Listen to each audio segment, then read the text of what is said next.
Assalamu alaikum. Our today's topic is movements of partial tensile and finally alhamdulillah this is the last topic of biomechanics. इसमें हमने क्या पढ़ना है कि किस किस प्लेन में मूवमेंट होती है. As we have discussed in last lecture, अभी हम डायरेक्ट रिटेनर देते हैं तो डायरेक्ट रिटेनर देने के बाद भी सम सॉर्ट ऑफ रोटेशन हमें नजर आ रही होती है. या तो denture away from the ridge move कर रहा है या फिर टुवर्ड्स द रिज मूव कर रहा है या फिर उसमें हॉरिजॉन्टल मूवमेंट्स हो रही हैं. तो ये वाली मूवमेंट्स नुकसानदेह इसलिए क्योंकि ये एट द सेम टाइम हो रही होती है. ये नहीं होता कि हर मूवमेंट अलग अलग टाइम हो रही है, but on the spot simultaneously सारी मूवमेंट्स एक वक्त में हो रही होती हैं. तो ये हमारे ओरल स्ट्रक्चर्स को नुकसान पहुंचा सकती है. नॉर्मली सबसे ज्यादा मूवमेंट्स हमें डिस्टल एक्सटेंशन बेसिस में देखने को मिलती हैं क्योंकि वहां पे लीवर बन रहा होता है. क्या कि जरा सी भी फोर्स जो है वो एक एंड को डिप्रेस करके दूसरे एंड को एलिवेट कर देती है और जरा सी फोर्स भी मैग्नीफाई होकर आपके अबटमेंट पे लगती है और उसकी मीजियल या डिस्टल टिपिंग करा देती है और उसकी एनाटमी को नुकसान पहुंचाती है. सबसे पहले हम रिव्यू लेंगे प्लेन्स का. तो जो plane, this is the A plane. A plane mandible के सेंटर से पास हो रहा है और and it is dividing the mandible into two equal half, right and left. ठीक है. Then we have the B plane. B plane कौन सा प्लेन है? Frontal plane. Frontal plane mandible को डिवाइड कर रहा है into anterior and posterior equal halves. Then we have the C plane. C plane is the horizontal plane. Horizontal plane mandible को divide कर रहा है into upper and lower halves, right. Okay. तो अब सबसे पहले हम बात करते हैं सेजाइटल प्लेन की. मैंडिबुलर डेंचर के सेंटर से ये पेंसिल रिप्रेजेंट कर रही है सेजाइटल प्लेन. क्यों? क्योंकि सेजाइटल प्लेन हमेशा किसी भी बॉडी के सेंटर से पास होता है और इसे दो इक्वल हाफ्स में डिवाइड कर देता है. सेजाइटल प्लेन के perpendicular this marker represents the transverse axis, right. तो ये पेंसिल इंडिकेट क्या कर रही है? दिस थिन वन, ये पतली वाली पेंसिल है. ठीक है. पेंसिल रिप्रेजेंट कर रही है सेजाइटल प्लेन और ये मार्कर रिप्रेजेंट कर रहा है ट्रांसवर्स एक्सिस. इट मीन्स के सेजाइटल प्लेन में मूवमेंट कैसी होगी? Up down, up down. लेकिन वो किसके अगेंस्ट हो रही है, किसके ऊपर हो रही है? ट्रांसवर्स एक्सिस पर हो रही है, राइट. तो अगर हम कहें कि we are talking about the sagittal plane, तो सेजाइटल प्लेन में ट्रांसवर्स एक्सिस ये है, ठीक है, और सेजाइटल प्लेन ये रहा. तो नॉर्मली जो ट्रांसवर्स एक्सिस है वो इन अबटमेंट टूथ पर मौजूद है. सेजाइटल प्लेन के केस में हम इस ट्रांसवर्स एक्सिस का दूसरा नाम लेते हैं फल्क्रम लाइन. फल्क्रम लाइन क्या है? ये वो पॉइंट है जिस पर आपका डेंचर रोटेट करेगा up down, up down, like this. This is the transverse axis और यहाँ पे ये डेंचर अप डाउन रोटेट करेगा. इट मीन्स ये कि जब ये रोटेट करेगा away from the ridge it is moving up और जब ये रोटेट करेगा towards the ridge it is moving down. तो सेजाइटल प्लेन में आपको दो मूवमेंट्स नजर आएंगी, away from the ridge, down towards the ridge. अगर हम कहते हैं कि ये डेंचर जिसमें हमने पोस्टीरियर टीथ जो कि अबटमेंट होते हैं, यहाँ पे आपको नजर आ रहा होगा कि यहाँ पे इन्होंने बार क्लेस दिया हुआ है, यहाँ पे ऑक्लूजल रेस्ट दिया हुआ है. अगर ये हमारी फल्क्रम लाइन है, ट्रांसवर्स एक्सिस है जिस पर हमारा डेंचर मूव कर रहा है, ठीक है, तो हमें तो पता है कि फल्क्रम तो मूव करता ही नहीं है, ठीक है. तो जब आपका डेंचर मूव करेगा लाइक दिस, तो उसके अंदर क्या होगी?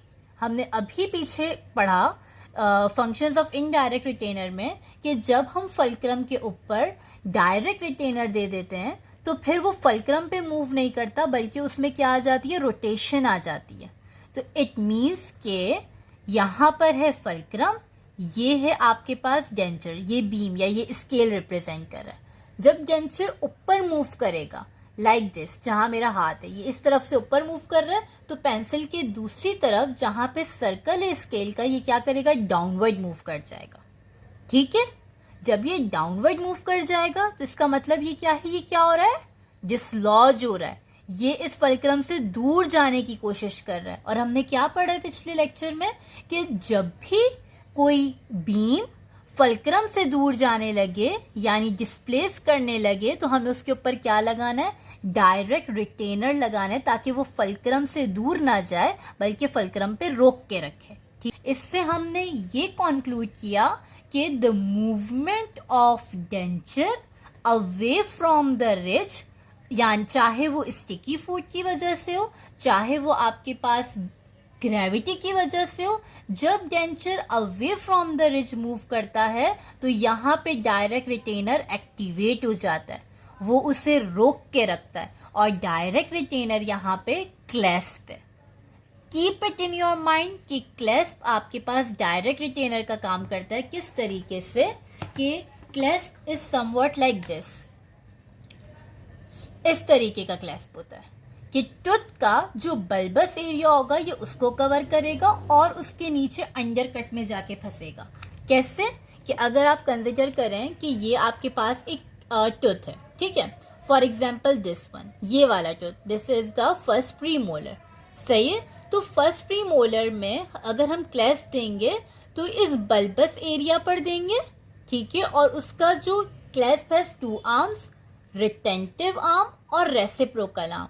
तो ये retentive arm as you can see ये टूथ का सबसे बल्बस एरिया है ना, ठीक है, तो क्लैस्प का रिटेंटिव आर्म यहाँ आएगा, लेकिन इसका जो लास्ट पार्ट होता है वो इस अंडर कट में यानी खाली जगह में। नॉर्मली टूथ किस तरीके का होता है, tooth is somewhat like this, ऊपर से बल्बस होता है और नीचे से उसमें हल्का सा कर्व आ रहा होता है, और इस कर्व को हम कहते हैं अंडर कट, राइट। तो जो हमारे पास रिटेंटिव आर्म होता है, रिटेंटिव आर्म बल्बस एरिया को कवर करता है और इसका आखिरी वाला हिस्सा अंडर कट में चला जाता है, सही है। तो अब वो अंडर कट में चला गया तो इट मीन्स कि वो इसमें से निकल नहीं सकता। अगर आप किसी अंडर कट में उसको डाल दोगे तो अंडर कट में वो जाके फंस जाएगा।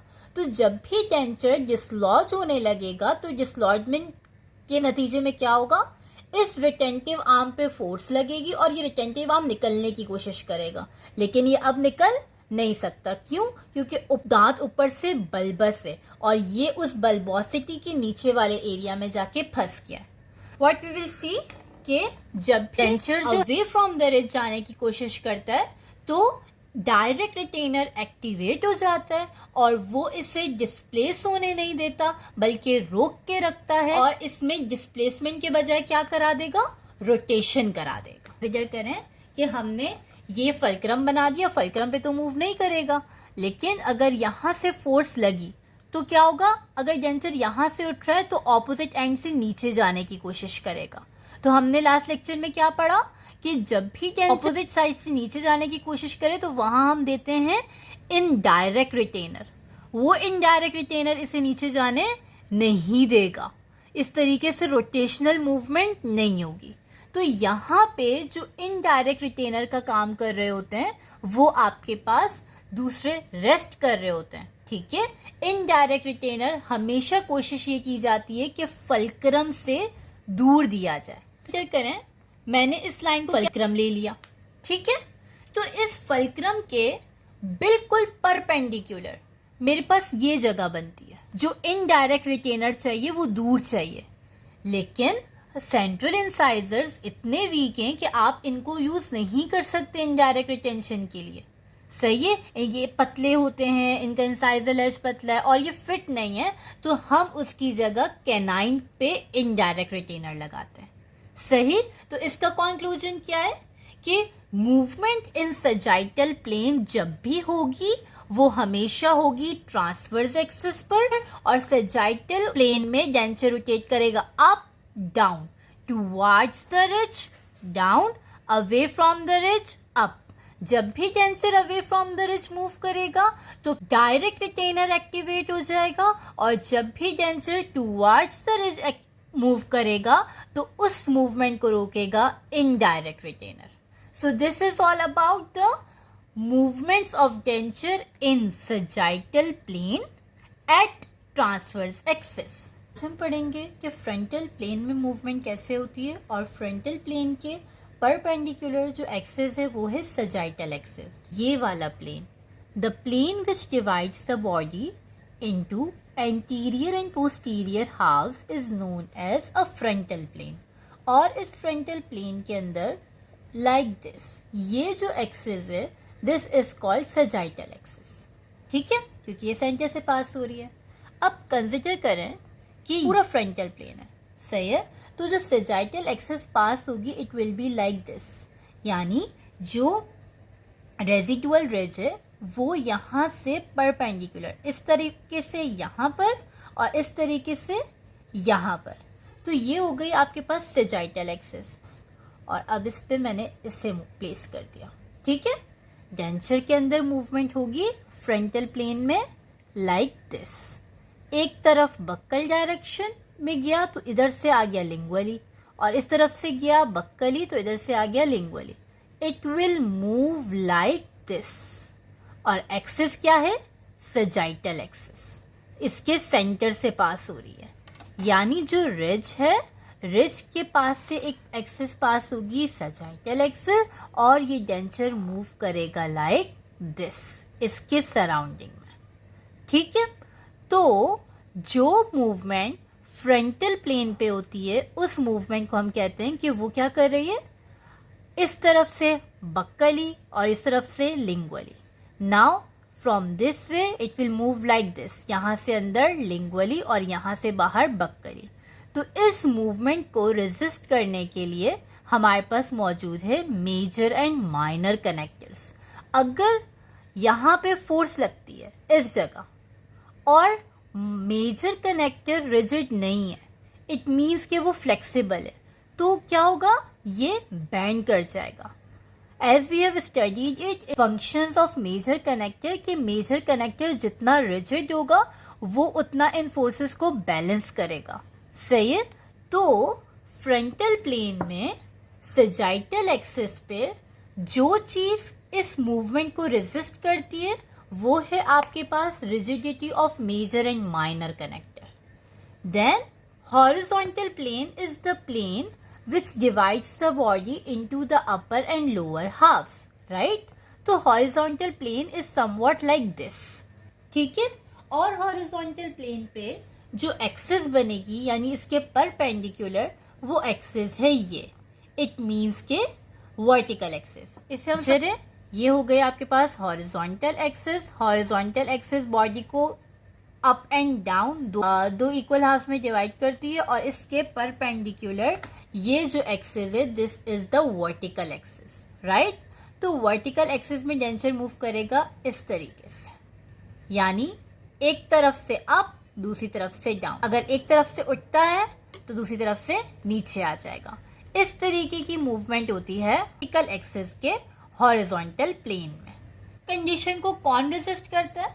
इसे रेजिस्ट करते हैं stabilising components. Stabilising components mean कि अगर हम बात करते हैं क्लैस्प की, तो क्लैस्प किस तरीके से, इस तरीके से है क्लैस्प, ठीक है। क्लैस्प का ये हिस्सा बक्कली प्लेस किया जाता है, ये इसका रिटेंटिव आर्म है। This is the retentive arm जो बक्कली है, and this is the reciprocal arm. तो ये रेसिप्रोकल आर्म क्या करता है, ये जो अनइवन मूवमेंट होती है कि एक तरफ से डेंचर उठ रहा है और एक तरफ से नीचे आ रहा है, हॉरिजॉन्टल प्लेन में ये स्टेबलाइजिंग कंपोनेंट अपना किरदार अदा करता है और इसे मूव करने नहीं देता। तो नाउ वी विल कंक्लूड, जब भी सेजाइटल प्लेन में मूवमेंट होगी यानी डेंचर मूव करेगा अवे फ्रॉम द रिज और टुवर्ड्स द रिज, तो वो मूवमेंट होती है फल्क्रम लाइन पे। और वो फल्क्रम लाइन कहाँ है? ट्रांसफर्स एक्सिस में। और ट्रांसफर एक्सिस में वहां पे क्या मौजूद है? Direct retainer.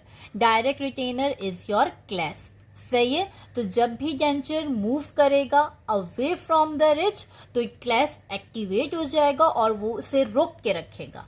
लेकिन अगर डेंचर मूव कर रहा है टुवर्ड्स द रिज तो उसे रेजिस्ट करेगा आपका इनडायरेक्ट रिटेनर, ठीक है, कि टिश्यू वर्ड मूवमेंट ना हो। तो और इनडायरेक्ट रिटेनर हमेशा फल्क्रम लाइन से थोड़ा दूर बनेगा। Then we are coming to the frontal plane. Frontal plane is somewhat like this, इस तरीके से होगा, जो बॉडी को anterior and posterior equal halves में डिवाइड करेगा और इसके परपेंडिकुलर लाइक दिस ये एक्सिस बनती है, ठीक है। तो ये प्लेन क्या करेगा? इस एक्सिस में यूं मूव करेगा लाइक दिस, यहां से लिंगुअली तो दूसरी साइड से बक्कली। अगर इधर से आ रहा है लिंगुअली तो इस साइड से बक्कली। और यहाँ पे कौन चीज प्रिवेंट करती है इस मूवमेंट को? The rigidity of major and minor connectors. Minor connector और मेजर कनेक्टर जितने रिजिड होंगे वो उतना इस मूवमेंट को रेजिस्ट करेंगे in the frontal plane. Now horizontal plane के अंदर जो मूवमेंट है, अब इसमें क्या है कि जो एक्सिस है वो वर्टिकल एक्सिस है लाइक दिस, ठीक है, और हॉरिजॉन्टल प्लेन इस तरीके से। वर्टिकल एक्सिस पे डेंचर यूं अप डाउन इस तरीके की मूवमेंट अगर हो रही है तो ये आपके पास हॉरिजॉन्टल एक्सिस है। लेकिन हमने क्या पढ़ा था पीछे, अगर इस तरीके की मूवमेंट हो रही है बक्कली और लिंगुअली तो वो आपके पास फ्रंटल एक्सिस था। और हॉरिजॉन्टल एक्सिस में मूवमेंट कौन रेजिस्ट करता है? Stabilising components. इसमें आपके पास इनडायरेक्ट रिटेनर्स भी आ जाते हैं, क्लेस्प के स्टेबलाइजिंग कंपोनेंट्स भी आ जाते हैं कि अगर ये यहां से उठ रहा है तो ये वाला जो रेसिप्रोकल आर्म होगा ये इस अबटमेंट पे फोर्स लगाएगा। सही है? तो in conclusion we have learn कि we have 3 planes, sagittal, frontal and horizontal. Sagittal plane में हमारे पास आ जाएंगे ट्रांसवर्स एक्सिस, फ्रंटल प्लेन में सजाइटल, हॉरिजॉन्टल प्लेन में वर्टिकल एक्सिस। सही है? सजाइटल प्लेन में जो मूवमेंट होती है वो away and towards the ridge होगी। सही है? Away from the ridge movement को कौन कंपनसेट करेगा? अब डिसलॉज होने कौन नहीं देगा? आपका क्लेस्प। और टूवर्ड्स द रिज कौन रेजिस्ट करेगा? Indirect retainer. जब फ्रंटल प्लेन पे मूवमेंट हो रही है लाइक दिस, बक्कली लिंगुअली, बक्कली लिंगुअली, तो इसे प्रिवेंट करता है रिजिडिटी ऑफ मेजर कनेक्टर। ठीक है? और वर्टिकल एक्सिस में जब भी मूवमेंट होगी, यानी एक तरफ से डेंचर उठ गया दूसरी तरफ से नीचे, एक तरफ से उठ गया दूसरी तरफ से नीचे, तो इस चीज को कंपनसेट करेंगे स्टेबलाइजिंग कंपोनेंट्स। स्टेबलाइजिंग कंपोनेंट्स को हमने डेप्थ में नहीं पढ़ा, इससे हम कंप्लीट करेंगे डायरेक्ट रिटेनर्स के अंदर। सो this is all about the movements of partial denture.